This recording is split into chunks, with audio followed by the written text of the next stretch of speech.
So welcome, Joseph. We're Hi, very happy to have you here. And thank you. yeah, let's not to take much time of your presentation. Why don't you start with a brief introduction of yourself, and then you proceed directly to your presentation? Is that okay? Yeah, that's great. Thank you very much, Mariana. Thank you. I'm Yosef. I'm an engineering group leader at Outshift. I'm married to Adi and father of three adorable young boys. And today I want to talk to you about OpenTelemetry. Um, so in the following 30 minutes, I want to talk to you about what exactly is observability. What exactly is OpenTelemetry? Why should you care about observability? And how you can use OpenTelemetry to have better observability and to easier uh, monitor and troubleshoot and debug your production applications. So our agenda will be the following. We'll start with some basics on observability. Then I will explain about OpenTelemetry. What exactly is OpenTelemetry? What are the different components that OpenTelemetry provides? And we will finish with a live demo of OpenTelemetry. So again, a little bit about myself. I'm an engineering group leader at Outshift and a CNCF ambassador. My group is responsible for contributing code to OpenTelemetry. So that's what we do on a daily basis. So let's start with some basic definitions on observability. Many people ask me, what exactly is observability? We all know that this is a hot buzzword nowadays, but what exactly does it mean? Is it just a buzzword that replaces monitoring? So no, observability has a very clear definition. Observability is a measure of how well the internal state of a system can be inferred from the system's external outputs. This means that your system is observable if you can know in which internal state your system currently is by looking on the outputs that your system produces. And having an observable system help us to deal with three different challenges. The first challenge that observability helps us to deal with is modeling of our systems. Our systems are complex, and many times understanding what exactly is our system, what it is built of, what are the different components that build our systems, can be very hard. And if you're using the right frameworks for observability, and if we have observability in our system, we can know it easily. And this challenge was hard enough when our systems looked like this. Uh, when we used the monolith architecture and all of the logic was running in one place, we still had this challenge. We still had different components that were talking to each other. But it is much harder nowadays when our applications look like this. Nowadays, we have many applications that uses the microservices architecture and managed microservices running on cloud providers. So we have a lot of different microservices. Maybe they are running on different cloud providers. Um, it is very hard to understand which microservices are we using, which one of them participate in each flow of our systems. And if our system will be observable, it will be easier to understand which microservices are we using, what is our system, how it is built, and so on. So this is the first challenge that observability can help us with. The second challenge is monitoring our systems. We want to be able to understand what is happening inside our system, whether everything is running as it should be, or do we have some issue? Maybe we are still don't have any issue yet, but we will have an issue soon if we have some more users. So this is monitoring of our system, and if our systems are observable, we can monitor them easily.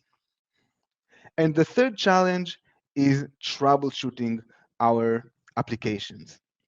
Let's say we have monitoring capabilities. We have an alert that we have too many 500 alerts in our too many 500 errors in our system. So we need to troubleshoot this error to understand which component of our system is responsible for this behavior, and then we can look into this specific component and hopefully fix the error. Another scenario can be that we have a complaint from one of our customers that complain that a certain flow of our system is too slow. Again, we'll need to look into this flow, look into all of the different microservices that participate in this flow, and find out how much time each one of them is taking. And then we can start to troubleshoot and to understand how can we improve the duration of the specific operation in this specific microservice. So this is another challenge that observability can help us with. And in order to implement observability into our systems, we have the three pillars of observability. We have metrics, logs, and traces. Metrics essentially tells us what is happening inside our systems. Metrics are basically numbers over a timeline, and it helps us to understand whether everything is working as it should be or do we have some issue. When we're talking about distributed systems, we need to collect metrics from all of the different microservices that we are using, and ideally, we would like to present them in one centralized dashboard. The second thing, the second pillar of observability are logs. Logs tells us why something happened inside our systems. Now, logs are almost the most basic kind of telemetry data, right? Almost any application produces logs. But when we're talking about distributed systems, again, we have some challenges. We need to collect logs from all of the different microservices, and then we need to be able to correlate the logs between the different microservices, because we don't want to look on a log of a specific microservice with a lot of different transactions. We want to look into a specific transaction in which we had an issue. So this is something that if we have the right platforms and the right frameworks for observability, they can help us to deal with this challenge of logs. And the third pillar is traces.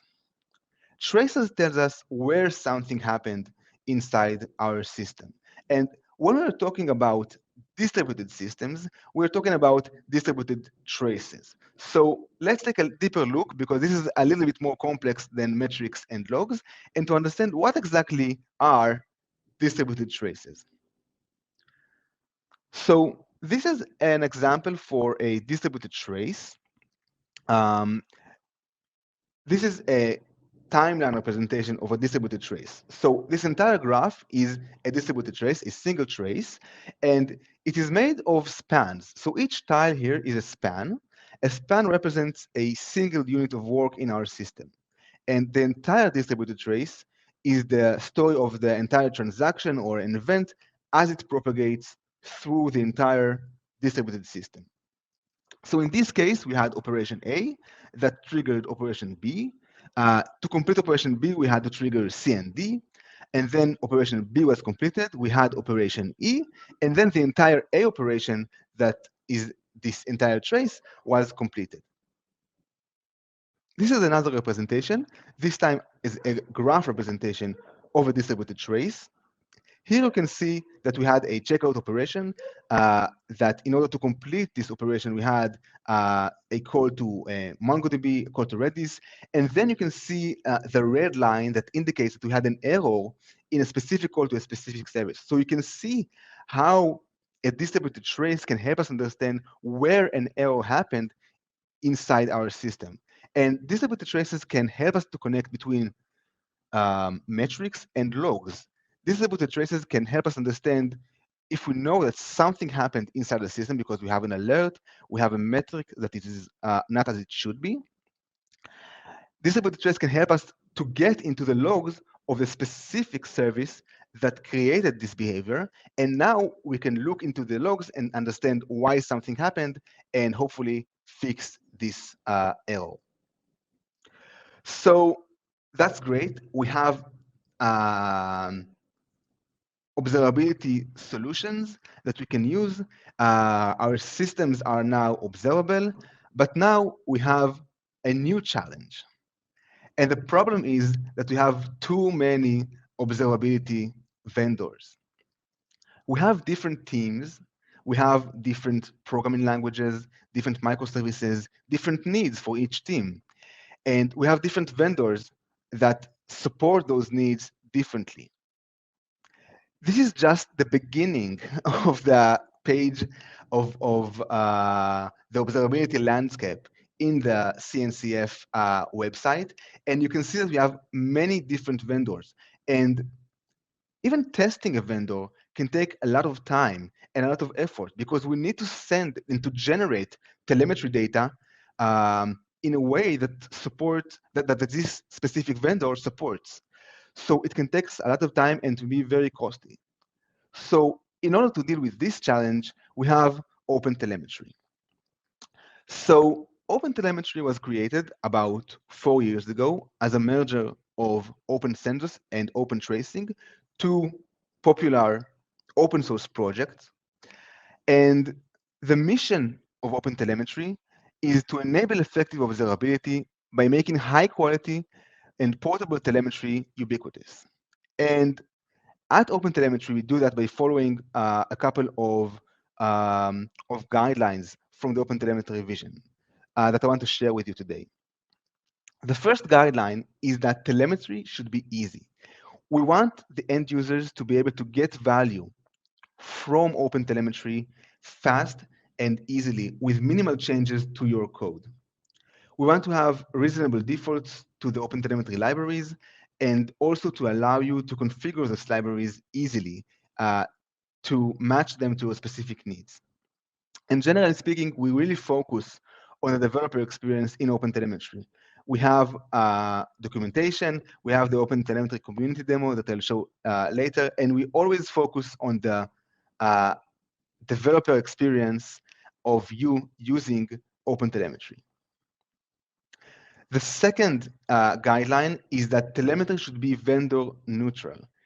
We want the telemetry data that you send by using the OpenTelemetry SDKs and the OpenTelemetry libraries to be vendor neutral, meaning that once you adopt OpenTelemetry and you are sending OpenTelemetry traces, OpenTelemetry metrics from your application, you can send it to any vendor. And we see now that most of the observability vendors already support OpenTelemetry. So OpenTelemetry wants you to be able to use whichever vendor you want for the backend, and you can do it by creating OpenTelemetry data from your application. And we'll see later how exactly can you do that. And the last guide that I want to talk about today is that telemetry should be built in. We want telemetry data to be built in to your applications. Telemetry should not be something that we add to our applications after the development once they are in production. Telemetry should be an essential part of our application and it should be there from day one. So we want the application to have the telemetry data as a part of your development, and we want the frameworks to support telemetry data by default. And that's what we're doing in OpenTelemetry. So OpenTelemetry was created 4 years ago, and it is already a huge success. OpenTelemetry is the second most active project in the CNCF, in the Cloud Native Computing Foundation. You can see that we have an average of 23,000 monthly activities in the last year. And OpenTelemetry is the highest, has the highest usage increase last year, according to the yearly CNCF survey, with 43% of usage increase. So we see that more and more users are adopting OpenTelemetry, and this is really great to see this support and how developers and companies are trusting OpenTelemetry. So let's take a deeper look into OpenTelemetry and understand what exactly OpenTelemetry is. So this is a typical architecture of an application using OpenTelemetry. Uh, we have the APIs and the SDKs running beside our application or inside our application. We can also have processors and exporters running in our applications. Then we have the collector. The collector is an external tool that OpenTelemetry provides that you can run. You can run it on the same machine or on a separate machine. And the collector can send the data to the telemetry backend. And as you can see in this diagram, the telemetry backend is not a part of OpenTelemetry. OpenTelemetry deals with telemetry data generation, collection, and exportation. And you can send it to any backend that you're using, but the backend is not a part of OpenTelemetry. This is outside the scope of OpenTelemetry. The first thing that OpenTelemetry provides, and in my opinion, this is the most important thing, are the specifications. The specifications tell us what exactly is the telemetry data, how a trace look like, how does a span look like, what are the expectations from the APIs. And this is the first thing that OpenTelemetry provides. The second thing are the language SDKs. So for each language, for each programming language, we have an SDK in OpenTelemetry. And this SDK is the implementation of the APIs for this specific programming language. So the APIs allow you to create a distributed trace, to create a span, to create a metric, and also to allow you to add the information about the spans to the logs so we can correlate them later on the backend. In addition to the SDKs, we have extensions. The extensions can be processors that process the data from the SDKs and exporters that can send the data in many different formats and many different protocols. In addition, we have extensions that are the instrumentation libraries. If we go back again to this graph of a distributed trace, you can see that we have a lot of different spans in this trace. And each span here is created from a different microservice. And of course, we don't want to create those spans manually. We want those spans to be created automatically. So we have libraries that do exactly that. We have libraries that are extensions to OpenTelemetry that create these spans for you automatically. And we also have context propagation automatically for you, meaning that OpenTelemetry send the data from one span to another via the headers, so we can later connect those spans in our backend. So this is a bit different in each programming language. For different programming language, we have different solutions, but ideally, we want the instrumentation to be as automatic as possible with minimal changes to your code. So for example, in Python or Java, you can run an OpenTelemetry agent. This is just a dependency for your code, for your application. And if you add this dependency to your application, the instrumentations are done completely automatically for you without any change to your code. In other languages, you may have to do some minor changes, but again, most of the work is done automatically for you. So the spans and the context propagation is done completely automatically, and you don't have to change your code or add very minimal code changes.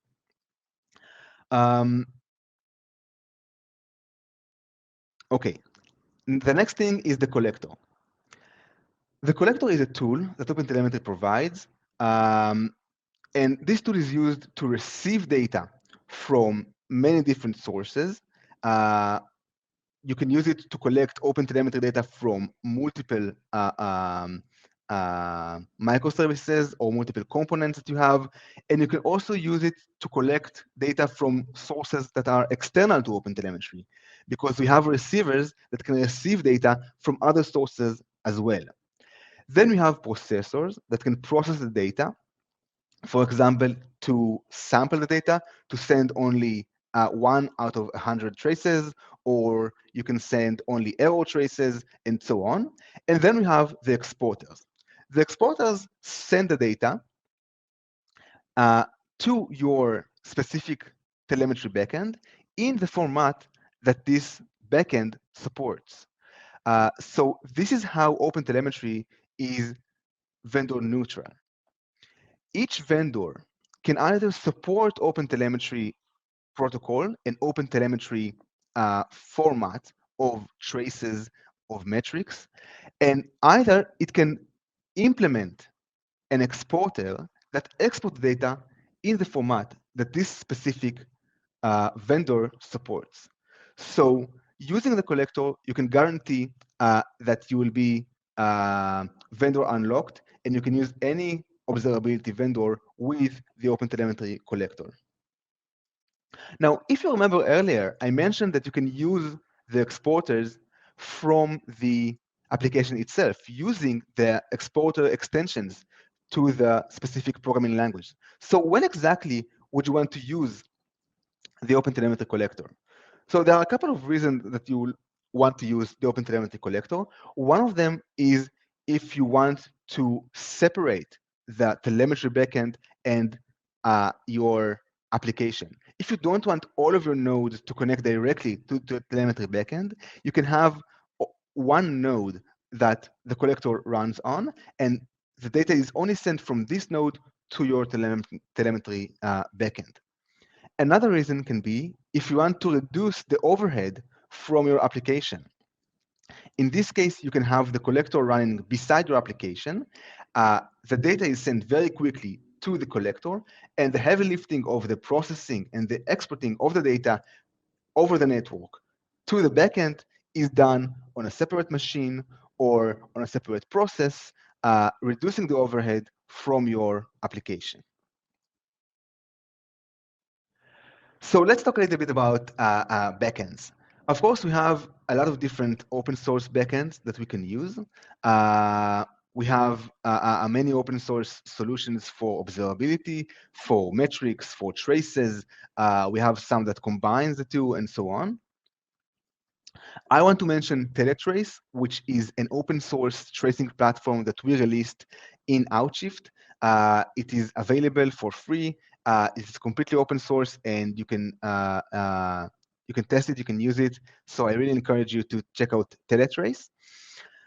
And of course, there are commercial vendors. You can see the complete list of commercial vendors that support OpenTelemetry in the OpenTelemetry website on opentelemetry.io/vendors. And again, I want to mention the AppDynamics Cloud, which is a monitoring solution that we provide at Cisco for cloud native applications. And of course, it supports OpenTelemetry natively. So let's talk a little bit about the OpenTelemetry community. The OpenTelemetry community provides a lot of different resources that you can use in order to understand OpenTelemetry better and integrate OpenTelemetry to your production applications. So the community provides documentation. You can, of course, check the GitHub project and GitHub issues with discussions. You can open an issue if you would like to. We have a very active Slack space. It is the CNCF Slack space. We have a lot of channels for OpenTelemetry for all of the different SIGs. A SIG is a special interest group, and we have a SIG for the collector and for every programming language and for specific needs like serverless and so on. So if you have questions, you can raise them on those channels in the CNCF Slack space. And we also have SIG meetings. The SIG meetings happen usually once a week or once in 2 weeks. And those meetings are completely open to the public.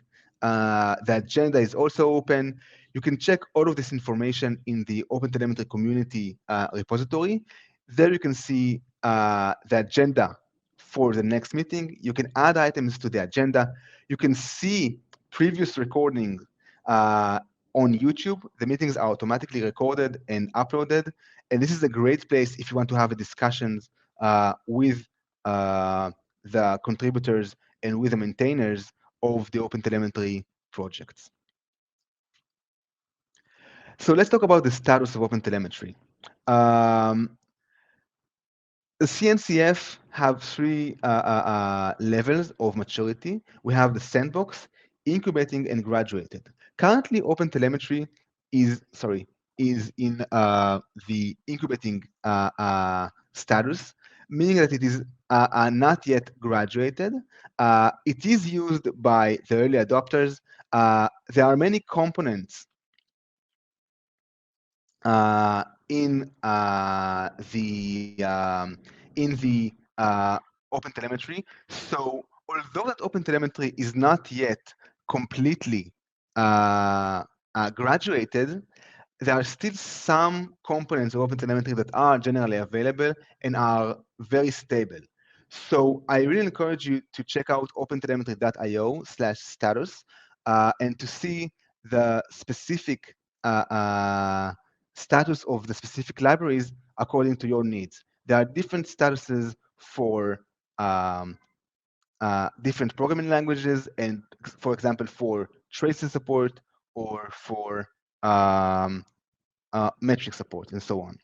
So I see that we are running out of time. We don't have much time left. So unfortunately, we'll need to skip the demo for today. I just mentioned that the OpenTelemetry community provides a community demo, which is a web store that is built in a microservices architecture. We have a lot of different microservices that are sending telemetry data using the OpenTelemetry SDKs. And this is a great way to see how exactly telemetry data from OpenTelemetry looks like. So you can run it on Kubernetes or on Docker. You already have, as a part of the OpenTelemetry demo, you have the open source backends that you can see telemetry data in. You can also connect the demo to your specific observability vendor, and you can also check the libraries, the different components that are being used in this demo to see how does it look like to use OpenTelemetry in your specific use case. So thank you very much for joining me. I'm really sorry that we didn't get to see the demo.